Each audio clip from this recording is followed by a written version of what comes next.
ही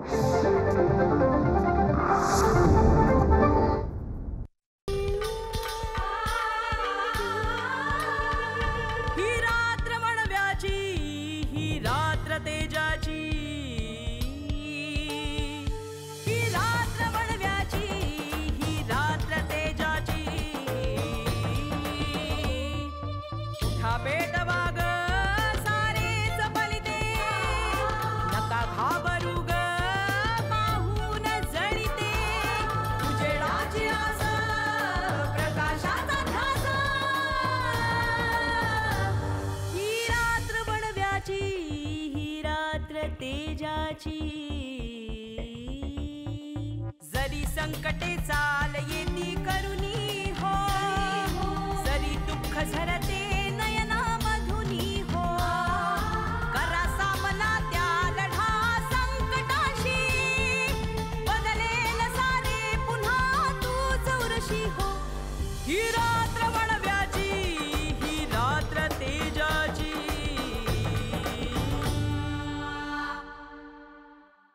माझा पगार मला पुरतो आणि लक्षात घ्या, कामं जर तुम्ही नीट केली नाहीत ना तर मला ब्लॅकलिस्ट करावं लागेल तुमच्या कंपनीला. माझे वडील तर इतके साधे आहेत की कोणाला कळणारही नाही की ते DSP होते. वाटणार पण नाहीत की ते DSP होते. येस. आपल्या जीवाभावाचा कोणी माणूस असेल ना तर असंच होतं.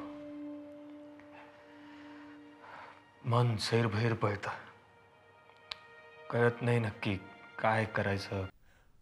आपल्या आयुष्यामध्ये बऱ्याच वेळेला खूप अटीतटीचे म्हणजे अगदी जीवन मरणाचे प्रश्न उभे राहतात, निर्माण होतात. त्यावेळेला आपण आपल्या आजूबाजूला असलेली माणसं, आपले सगळे सोयरे यांची एक परीक्षा होते ती पाहू शकतो. या सगळ्यांमधला माणूस हळूहळू नाहीसा होतोय की काय अशी शंका यायला लागते. लोकांचे ज्यांना आपण आपलं मानलेलं असतं त्या सगळ्यांचे स्वार्थ, त्यांची तटस्थता बघितली की आपल्याला गोंधळून जायला होतो. खरं म्हणजे तिथेच माणसांची, त्यांच्यातल्या माणूसपणाची मोठी कसोटी लागते.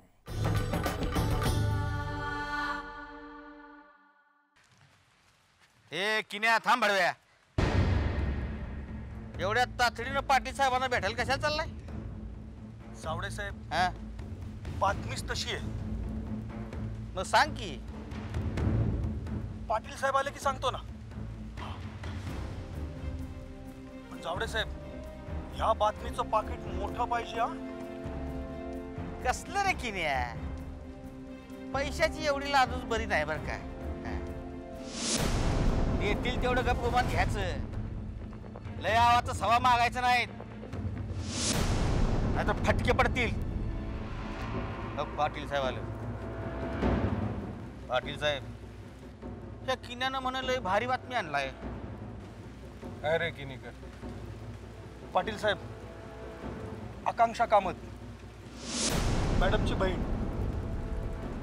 तिची सासू मंगला कामत, तिला मॅडमला भेटायचंय. मंगला कामत. बरं बरं बरं बरं, अशी नाती होते आहेत. या किनीकर तुम्ही, आणि त्या गुप्त मॅडमवर असंच लक्ष ठेवा. हां पाटील साहेब, हा पांड्या आणून दे. पाटील साहेब कडकी आहे. माहिती आहे माहिती आहे, पांडे दिल आणून. पाटील साहेब, पांडे मध्येच वाटा काढतो. तुम्हीच दिलं तर बरं होईल ना. आता जातो का काढू पायतान? आणि काय रे लुबऱ्या कुत्र्यासारखं मागतेस? चल.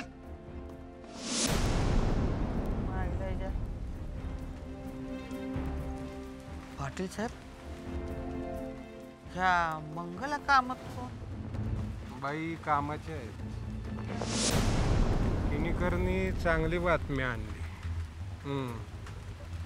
जावडे, त्या टाउन प्लॅनिंगचा चीफ इंजिनियर आहे ना, कोण तो? बोकील. बोकील. त्याच्याकडनं मंगला कामत उद्योग समूहाची सगळी माहिती काढा. बर, जमेल ना? जमल की, जमायला ना काय. एवढं सोपं काम नाही ते. लालूच दाखवायला जाल आणि गांडीवर उताने पडाल. तो बोकील लई तिरसट माणूस आहे. जरा त्याच्या कलाकालानं दमानं घ्या. चला येऊ का? माझ्याकडे जबाबदारी लागली ती. चला येतो.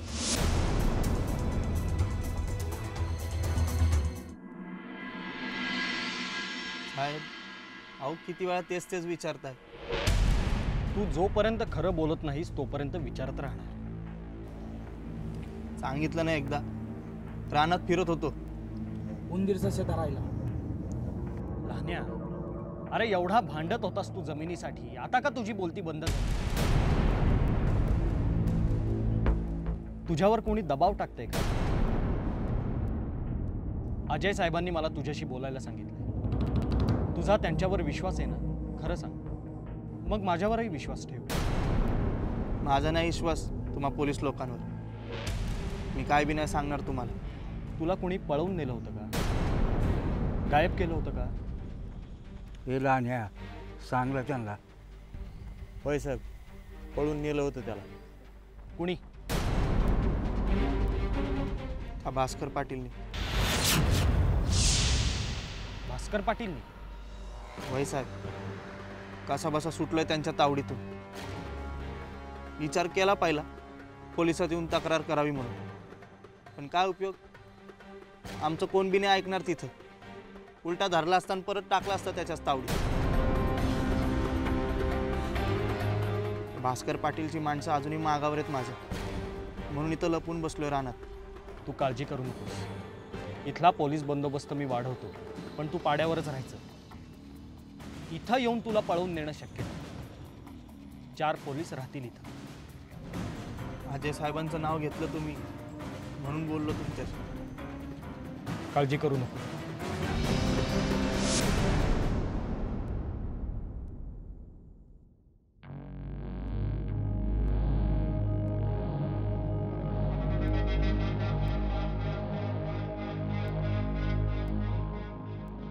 साहेब, भास्कर पाटील. अरे ये भास्कर, बस. तू बस रे इथं.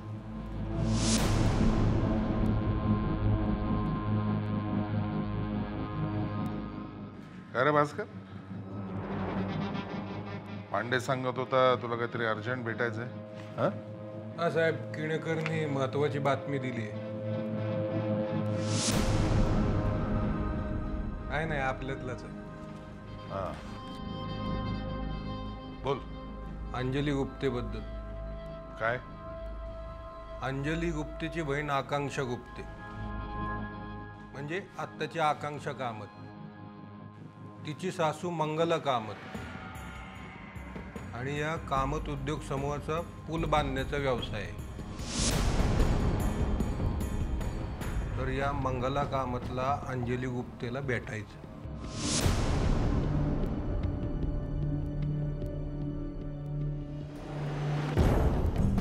पुढचं काही सांगू नकोस. आलं? सगळं लक्षात आलं. पांडे, या मंगला कामतची सगळी फाईल मला पाहिजे. मी सांगितलंय जावडेला, तो सगळी कुंडली घेऊन येईलच.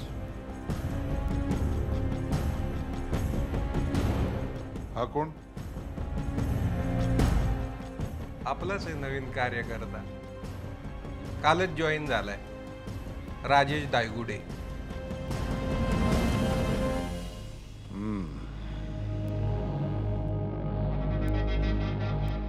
भास्कर, टाउन प्लॅनिंगला कोण इंजिनियर? बोकील. तो बोकील. तिरपाकड्या डोक्याचा आहे प्राणी. भास्कर, त्या भवरलालचं काय झालं रे बाबा? त्यांनी बाजारातनं तो माल सगळा उचलला का नाही? मी बोलतो भवरलालची, फोन करून काढतो माहिती आणि तुम्हाला सांगतो साहेब. काय, तोपर्यंत आपल्याला दुष्काळाची बातमी सोडता येत नाहीये. साहेब, ही दुष्काळाची आयडिया एकदम बेस्ट. एकदम इनोव्हेटिव्ह. आता हेच वाक्य आम्हाला परत परत ऐकवणार आहात का ही आयडिया इम्प्लिमेंट करण्यासाठी काही मदत करणार आहात? हा हा साहेब. काय भास्कर, यावेळेला आम्हाला एका दगडात 2 नाही 400 पक्षी मारायचे.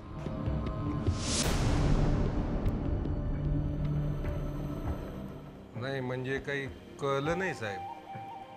राजकारणात असणाऱ्या माणसानं वाट पाहायला शिकलं पाहिजे भास्कर. वेळ येईपर्यंत वाट पाहिली पाहिजे, नाही का? काय करतो हा राजेश धायगुडे? मल्ल आहे मल्ल, कुस्तीगीर. ते ठीक आहे, पण काम काय करतो? काय नाही. काही नाही. आणि तरीही कार्य करताय? नाही नाही म्हणजे तसं एखाद्याला टपवायचं म्हणलं तर पहिला नंबर आहे साहेब त्याचा. हा हा हा, कार्यकर्ता. काय रे, इतक्या तातडीनं फोन करून बोलवून घेतलंस?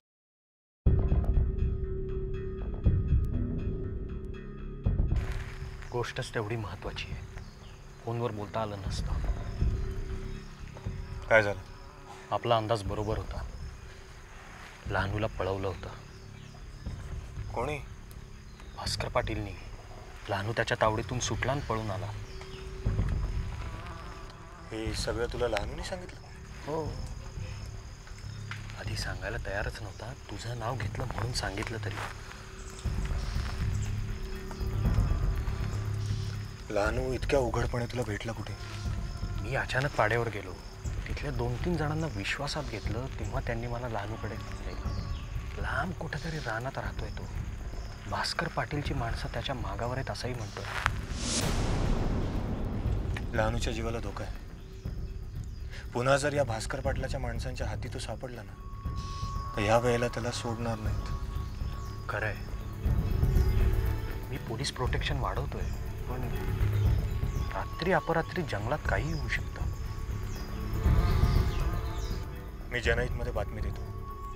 त्या बातमीत भास्कर पाटीलवर जरा संशय व्यक्त करतो. त्यानंतर लहानूला हात लावायच्या आधी 10 वेळा तरी विचार करेल तो.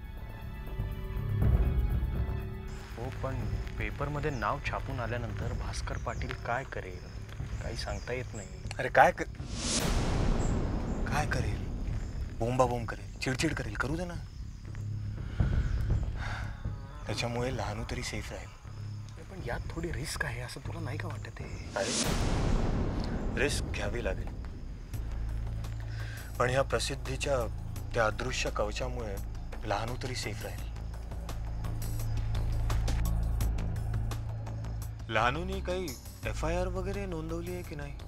नाही, पोलिसात जायला तयारच नाही आहे तो. त्याचं असं म्हणणं आहे की पोलीस त्याला पकडून भास्कर पाटीलच्याच माणसांच्या हातात देतील. त्याची भीतीही खोटी नाही आहे. तुमच्या डिपार्टमेंटच्या लोकांना तू चांगलाच ओळखतोस ना, आणि त्या भागात भास्कर पाटीलची दहशत आहेच. बातमी देतोच, बघूया पुढे काय होईल ते.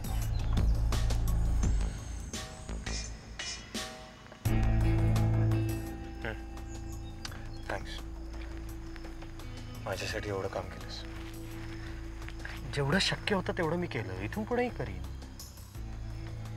या बातमीने सॉलिड खळबळ माजणार, आणि जितकी जास्त खळबळ माजेल तितकाच लवकर या आदिवासींना न्याय मिळेल.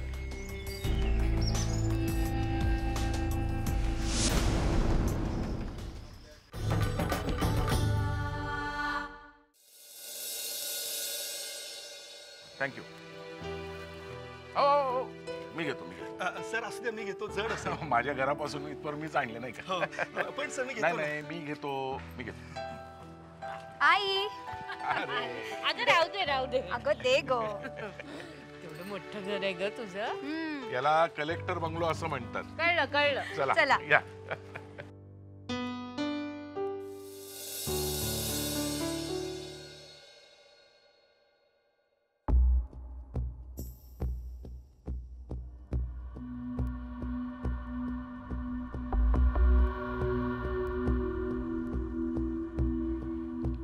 सकाळ जर कितींदा बातमी वाचता येते भास्करराव? हा नाही पुन्हा पुन्हा वाचून त्या बातमीत काय फरक पडणार आहे का? हा जरा शांत राहा. जावडे, लहानू प्रकरणात सरळ सरळ माझ्यावर संशय व्यक्त केलाय. राजकीय पुढाऱ्याचा हात असण्याची भीती व्यक्त केली. या बातमीनं माझ्या खुट्ट्याच पेयला गेल्यात आणि तरी तुम्ही म्हणता शांत राहा म्हणून. त्या जनीतनं फक्त संशय व्यक्त केलाय. काय पुरावा आहे का भाडव्यांकडे? जावडे, पेपरात नाव आलंय माझं. मग मोठं पुढारी व्हायचं लक्ष नाही ते. काय चेष्टा करताय काय गरीबाची? अहो साहेबांसाठी चाललंय सगळं. पण या बातमीनं माझी फार हवा पळाली. अहो एवढ्या तेवढ्या गोष्टींवर कसली हवा पळते तुमची? राजकारण नाहीये आणि राजकारणात हे सगळं चालतंय आणि त्यात आपण आमदार आहोत. ही सगळी साहेबांची कृपा. नाही तर काय आपली लायकी आहे का आमदार व्हायची? मी तर 10 वर्ष साहेबांकडे ड्रायव्हर होतो. एक दिवस अचानक मला बोलवलं आणि म्हणले आमदार होणार का? मला वाटलं चेष्टाच करतायत, पण दिलं की तिकीट आणि मी आमदार झालो. त्या दिवशी ठरवलं साहेबांसाठी जीव द्यावा लागला ना तरी मागं पुढं पाहायचं नाही. एकीकडे जीव द्यायची भाषा करतायसा आणि दुसरीकडे एवढ्याशा बातमीला घाबरतायसा. जावडे, एरवी सगळं आपण बिनबोबाट करतो, पण एकदा पेपरात नाव बिव आलं ना की प्रकरण वेगळंच होतं. पोलीस तपास सुरू होतो. 17 वेळा पोलिसांना भेटावं लागतं.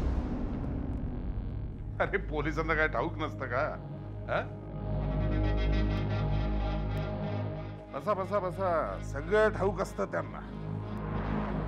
भास्कर, अरे पोलीस आणि पुढारी कायम हातात हात घालूनच असतात. काही काळजी करू नको. लहानू परत आलाय या गोष्टीचाच आता आपल्याला फायदा करून घ्यायचा आहे. अरे अंजली गुप्तेंच्या दौऱ्यानंतर तो परत आलाय, त्यामुळे प्रशासनाच्या दबावामुळेच हे घडलंय असंच वातावरण तयार झालं. मिळू दे त्या अंजली गुप्तेला याचं क्रेडिट मिळू दे.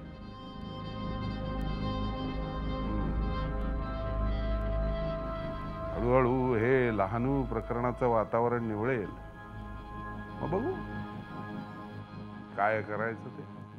पण साहेब, आता हे लहानू जोपर्यंत तिथे आहे तोपर्यंत हे जमिनीचं प्रकरण असंच भिजत राहणार आणि या बातमीनंतर त्याला हात लावणं पण अवघड होणार आणि काही झालं तर माझ्यावरच संशय आला. त्याला हात लावायचा नाही. आणि मग अंजली गुप्तेला लहानूचं प्रकरण अडचणीत आणेल अशी काहीतरी खेळी करायची की बस. म्हणजे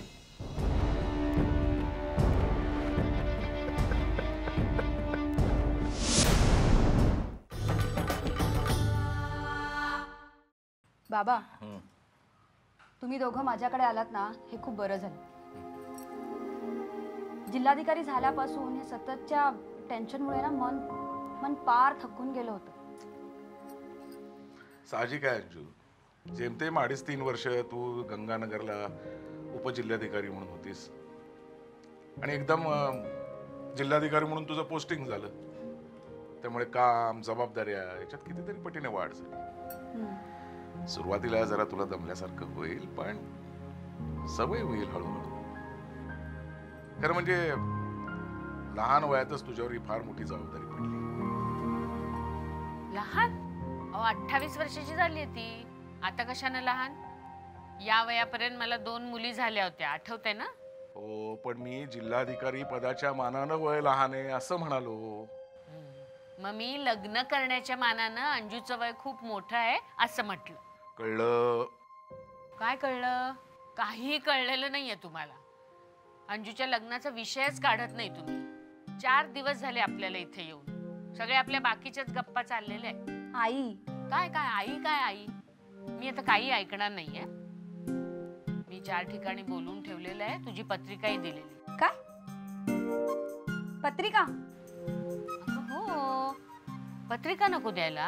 आई तुला माहिती आहे ना मला ह्या सगळ्या गोष्टीवर विश्वास नाही म्हणून.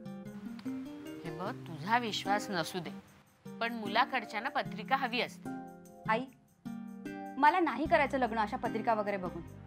अंजली, आता हे काहीतरी नवीन खूळ काढू नको ना लग्नाचा विषय टाळण्यासाठी. त्याचा काही उपयोग व्हायचा नाही. अगं, लग्न जमवताना मुला मुलीची पत्रिका ही पाहावीच लागते. आपला विश्वास असो किंवा नसो, तुझं लग्न ठरवताना तुझी पत्रिका ही दाखवावीच लागेल. आई अगं, लग्न टाळण्यासाठी नाही ग मी म्हणत.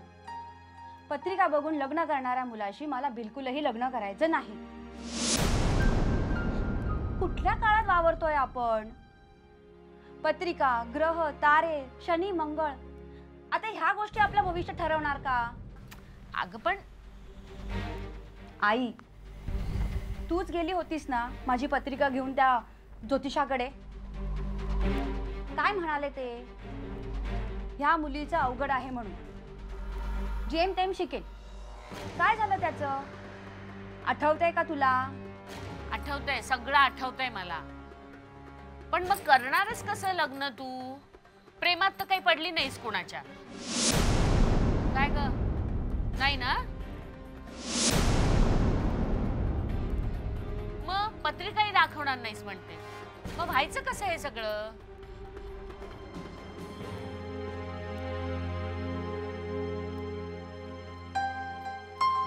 काय काय हसताय काय तुम्ही? अहो, बोला ना तुम्ही काहीतरी. तुमची पण काहीतरी जबाबदारी आहे ना. हो हो हो हो हो. अंजू, आता मात्र तुला आईचं ऐकावं लागेल. नाही म्हणजे तुझं म्हणणं बरोबरच आहे की हे पत्रिका बघणं वगैरे ह्या सगळ्या जुन्या बुरसटलेल्या गोष्टी आहेत. अहो तुम्ही पण लग्न तर करायचंय. कसं व्हायचं ते? मलाच काय विचारताय तुम्ही हा प्रश्न? तुम्ही उत्तर सांगा याचं. एवढे हुशार आहात ना दोघं, मग शोधा उत्तर. नाही तर काय कामाची तुमची एवढी हुशारी?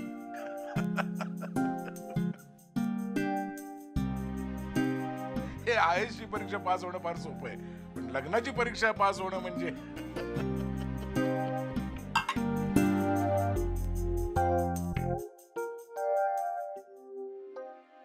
अनेक सामाजिक घटना आपल्या भोवताली घडत असतात. वरवर त्या सामाजिक घटना वाटत असल्या तरीसुद्धा त्यांची पाळंमुळं कित्येक वेळेला राजकीय घडामोडीशी जाऊन पोचलेली असतात. आणि म्हणूनच आपल्या आजूबाजूला घडणाऱ्या सामाजिक घटनांचा आपला अभ्यास असायला हवा.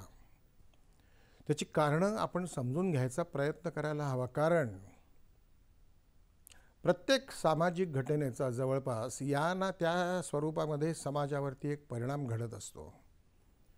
अशी एखादी घटना आपल्याला माहिती असेल, घडलेली असेल आपल्या आयुष्यात, तर आम्हाला ती जरूर कळवा. आम्हाला जर योग्य वाटली तर त्या घटनेचं चित्ररूप आम्ही जगाकरता, समाजाकरता, समाजातल्या सर्व थरांपर्यंत पोहोचवण्याकरता प्रयत्न करू. आम्हाला पत्र पाठवण्याचा पत्ता पुढीलप्रमाणे.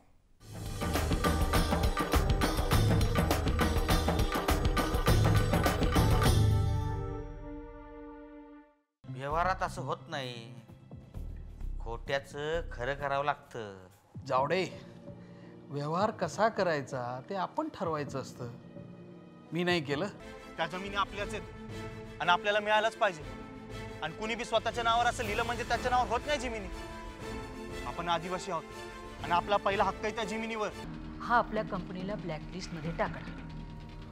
आई, यावर काही उपाय? कंपनी बंद पडणार ना.